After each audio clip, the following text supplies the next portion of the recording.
से शादी कर दे। एक खातिर तो इतना दिन से पगला ही नहीं। तो अपना पहल के मेरा रुके काका के हमरा मरद लगे सुताई दो रखे।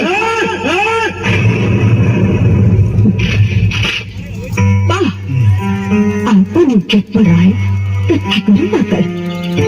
गरीब के इज्जत लूटे खातिर बाजा गाजा के साथ आए पड़े। लूटे ना, मालिक पर इज्जत में चार चाक लगाया इस बारे। अपन बहन बेटी के इज्जत के सौदा करी है इन मौका से।